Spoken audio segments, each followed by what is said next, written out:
Good evening. She's been a student journalist and spent 13 years with Forest and Bird.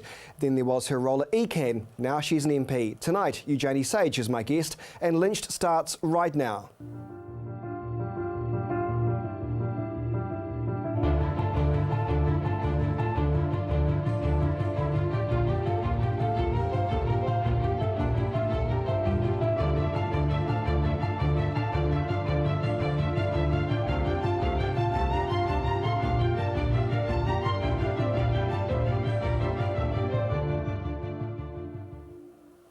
Great to have your company tonight. Eugenie Sage, she entered politics through her campaigns for the protection of Canterbury rivers. And she's also recently been an outspoken council critic when it comes to the sale of assets. And Eugenie Sage is with me tonight. Good evening. Good evening, Chris. Thanks so much for your time. Asset sales, this is your bugbear. It's nothing you always has been. But when it comes to the council, you say not on my Nelly. Well, that's what we're getting feedback from a lot of people, that why should we be selling our revenue generating assets to help fund a stadium which probably won't generate revenue? And it's particularly the big ticket items like the stadium, the convention centre, which will largely be paid for by the government, but that means that the government's got less money for the essential repairs to stormwater, roading and other infrastructure. But just looking at this so-called long-term plan, the money's there, isn't it? No, it's not there. The council is being panicked by the prospect of a $1.2 billion shortfall. But that shortfall is partly because the $253 million stadium is on the council's books. And so it's going to borrow heavily, raise rates and sell up to $750 million of our revenue generating assets like the Orion, the airport company and the port. Okay, I want to get some clarification on this because this is confusing me. So at the same time, we've got this stadium that apparently remains in the long-term plan. Now the People's Choice want to defer it out further, but that still means it's a reality though. If this thing is such a hassle, then why not take it out of the long-term plan, and wouldn't that solve half of the issues that we're facing now as a city that's essentially broke? Yes, and it's in the plan at the moment in years 8, 9 and 10, so yes, it should come out, and that would take $253 million out for this next 10-year period. There's argument around whether, because of the insurance payments, the council won't get its insurance unless it rebuilds something similar. So they're saying that it would only reduce $143 million. But $143 million is a pretty big bit of the budget. It is. And so it's the anchor projects which have been landed on the City Council through the blueprint. There's the Metro Sports Centre too. If that goes ahead, Whanganui Pool has to close. I think we'd be better off with good pools in the suburbs that communities can use rather than these big fancy facilities in the central city which are very expensive, helping create the shortfall, reducing the money that the councils are going to get from government for the horizontal. You see, the council had to produce some kind of plan regardless, didn't it? Yes. They were the government rules, so had to give out the worst case scenarios. Now here you go, what do you think of this?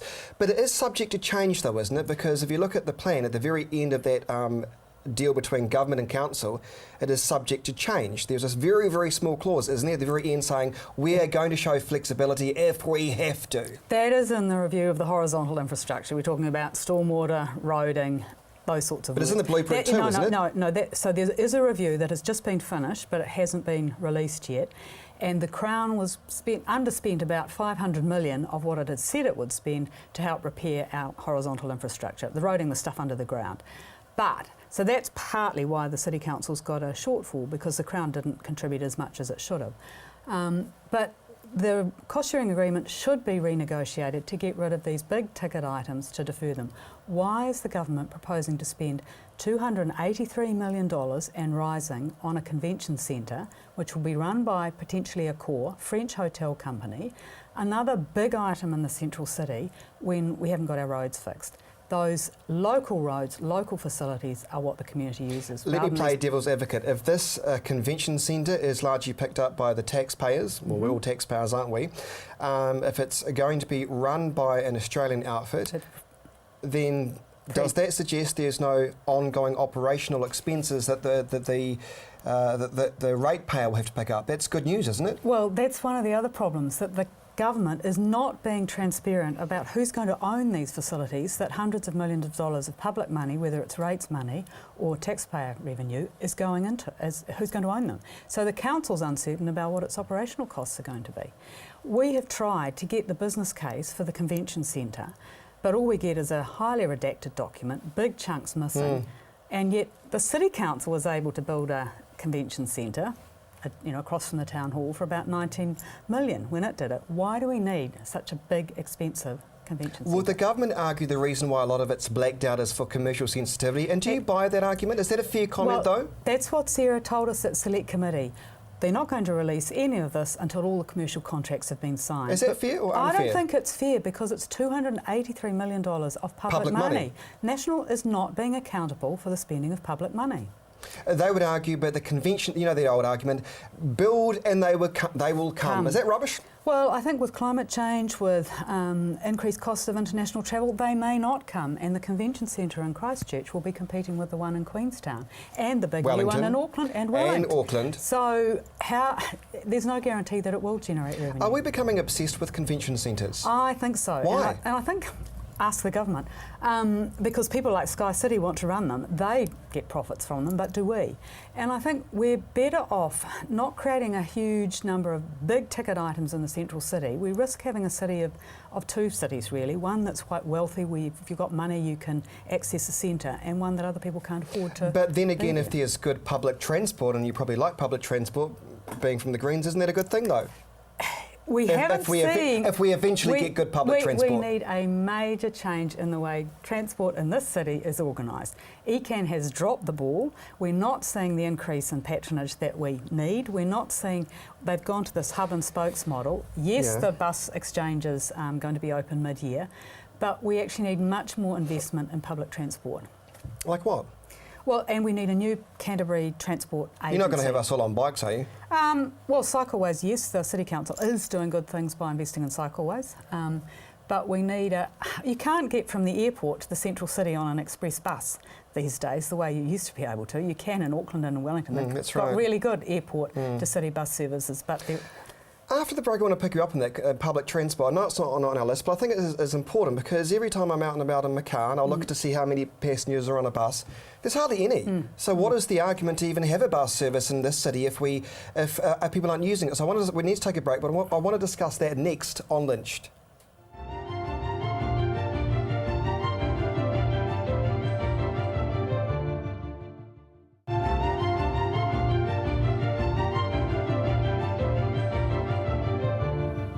Welcome back to Lynched. My guest tonight is Green MP Eugenie Sage. Let's pick up on public transport. As I was saying before the commercial break, I almost wonder why it's not working. Every time I'm in my car and I look at the bus, there's about 2 people on it, even in peak hour times. Tonight you came in your car. I did. Naughty you, your carbon footprint, Eugenie Sage. Would have taken too long to get, but I do use the ferry quite a lot to get get across the harbour. But I think people don't use the buses because they're bad and because the cars clog the roads. We haven't got enough bus priority lanes. If we had more bus priority lanes, and the council, to its credit, is just starting to do the public consultation on a priority lane on Riccarton Road. Yeah. If buses get to places faster, you don't have to wait, then people will use more. It sounds like a nice to have, but it sounds like pie in the sky stuff. No, it's sounds not really pie in expensive. the sky. I mean, in Auckland, where they've done the busway there over the Harbour Bridge, lots of people are using it. The use of buses in Auckland has increased quite substantially once they improved the network and the frequency. It's interesting you say that because when I lived in Auckland, you're right actually, occasionally I would use the bus. Wouldn't use it here. But you're right, I used to get to work from Balmoral into News Talk City headquarters and it would take me 15 minutes because there were priority bus lanes. Yeah. But then again though, I mean you're on the leftist spectrum though, and let me pick you up on this because People's Choice want to cut everything left, right and centre, including issues when it comes to roading and all this sort of stuff to try and save us cash. So essentially being on the left, then one would suggest you don't want to spend any money though. No, I think when you're spending 16% of the council budget is on roading, and when we've got this opportunity now with all the roading repairs to actually do betterment, but there's issues around that, we should be putting in the bus priority lanes. But in the $1 billion budgets that the City Council has, there is the opportunity to make some savings on capital expenditure. They themselves have said that it's a very ambitious capital spending program. Central government agencies have had to do swinging sort of 10% cuts in their spending, but there hasn't been any suggestion that the council seriously look at that until People's Choice came out with their proposal. What could be cut though, really? Well, I think there are a lot of uncertainties in the budget. It's a worst case budget. They're not in terms of the insurance settlement. the council needs to prioritise settling that, and that would help reduce the shortfall. At the moment, they can't provide for the insurance settlement because of the audit requirements, so that's not in there. And looking at all the capital spends, just shaving some funds off those so that we're having a much more sensible budget. It's not as extravagant with the central city projects like the Metro Sports Centre, the Convention Centre and the stadium. Those three alone. Are you suggesting we don't even need the Metro Sports Centre? I mean, sports fans are going to get up in arms when you say that. I think we need to re-look at that. Do we need it in the next 10 years? Why sell all of our assets in year one?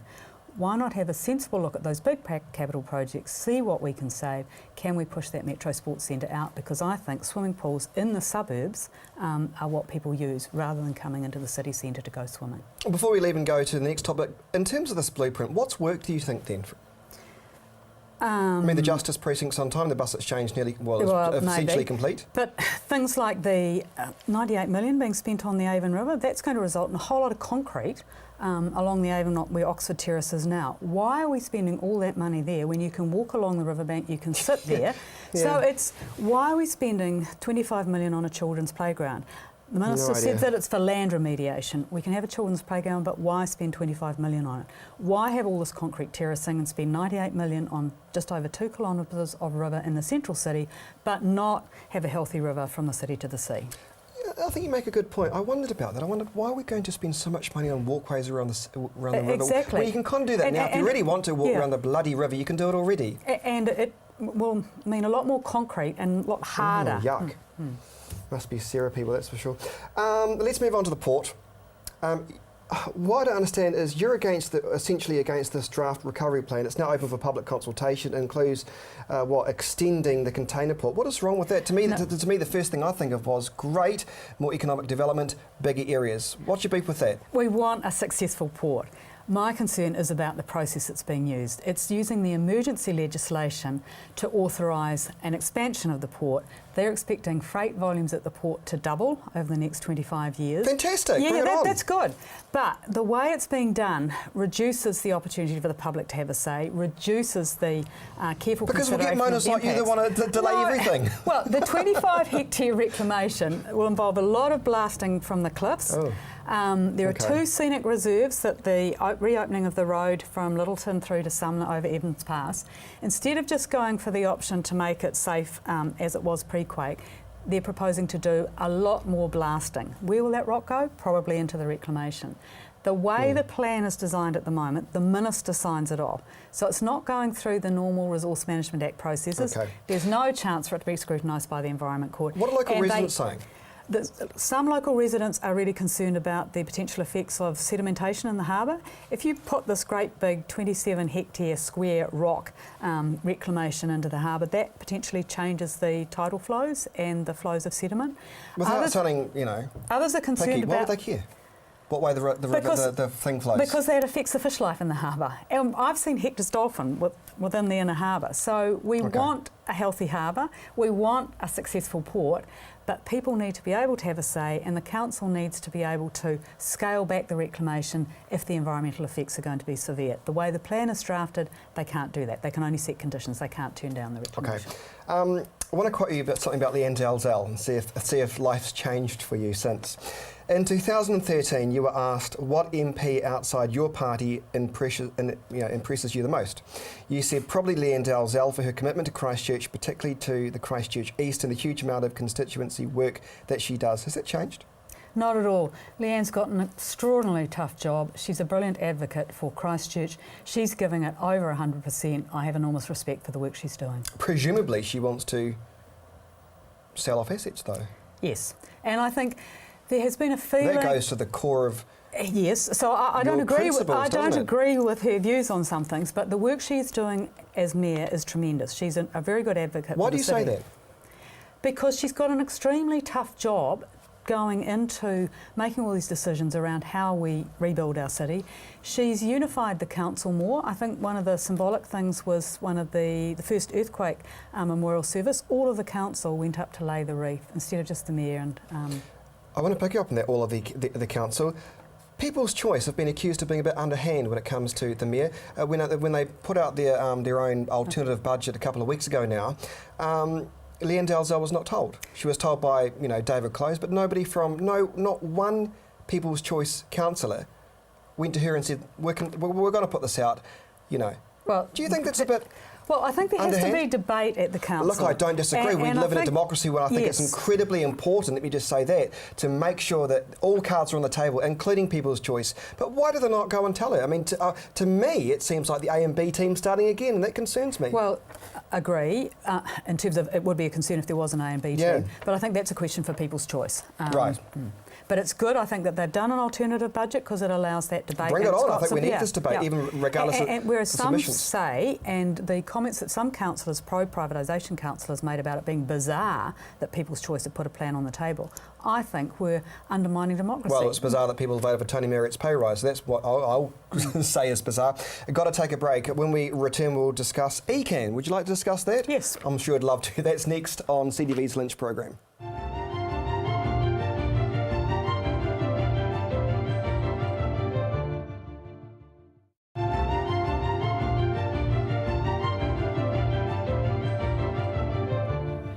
Welcome back to Lynched on CTV. My guest tonight is Green MP Eugenie Sage. Eugenie, let's discuss ECAN. You were once worked at ECAN.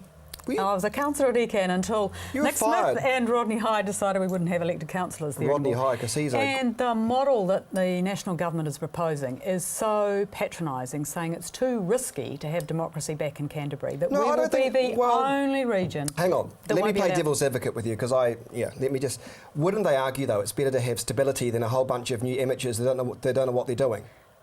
This is democracy. I know, but you get what I'm saying? I mean, if it's steady as she goes... No, wait a minute. If it's steady as she goes at the moment, and arguably it is... Why is it steady as she goes? There has been no environmental report that actually shows any improvement across the region in water quality under the commissioners. We are spending ratepayers' money, and yet there's no seat at the table for ratepayers to decide how that money should be spent. All right, so I was speaking to the boss of ECAN. He was saying to me there's only about 300 people have made submissions to ECAN in a population of over 300,000. Does that suggest either A, we don't care, or B, that we're not living in a democratic time? So why would you bother putting in a submission to non-elected representatives, or is it a game of two halves here? I think it's also because there's been very little coverage in the media. We used to, as elected councillors, often have reporters. It would be in the press every day or so, there'd be a story. We haven't seen that anymore, so people are losing touch with what ECAN's doing, and because all of its decisions are made generally prior to the council Well, that's what meetings. Chris Hutching from the NBL was saying as well. But is it also the fact, though, it's because people are not interested, or is it not right to say that? No, I think long-term plans, and I've read through some of the plan and the consultation document, they don't look that interesting. Even with pretty pictures and things, it's quite a labour of love to work through them. Oh, some pretty pictures of rivers, what's wrong with that? And I think it's very general in terms of where the spending's going. My beef with ECAN at the moment is it's taking $1.2 billion off its biodiversity spend. And in Canterbury, we need more investment in protecting our native plants, wildlife and landscapes, and yet ECAN is slashing the funding for that. Well, I want to talk to you about that because you've been quoted as saying New Zealand's got a biodiversity crisis on its hands. What do you actually mean by that? That sounds like scaremongering. It's not scaremongering. We've had 56 species that have gone extinct since human settlement in New Zealand. We have got a lot of plants and animals here that are only found in New Zealand. That's partly because of our Gondwana heritage. We came off the big Gondwana subcontinent about 80 million years ago, so a lot of our species evolved in isolation. If they're not protected here, they won't be found anywhere else in the world unless we protect them. So we have seen increasing biodiversity loss. We've got over 2,000 species that are threatened with extinction. Quite a lot of, about 300 species in Canterbury are threatened with extinction. We are not doing enough to protect their habitat. We're not investing enough in pest control. At the same time, though, are Kiwis doing enough to be interested? I think people are interested. Do you know what I mean? But we could see kiwi go extinct within the next generation. And that'd be very, very sad. Yeah. But us Kiwis, though, Eugenie, we do have the power to change environmental concerns if we want to, and I point to the mass protests up and down the country when the government was considering mining a national park. And there was an absolute outcry, and the government thought, oh, shh, shite, we got this wrong, we will pull back. So if enough people make enough noise, they can. But I'm putting it to you, perhaps there aren't enough people that just concern about the so-called biodiversity of this country. I think there are Not people that really care about the plants and wildlife that make Aotearoa special, that give us our identity.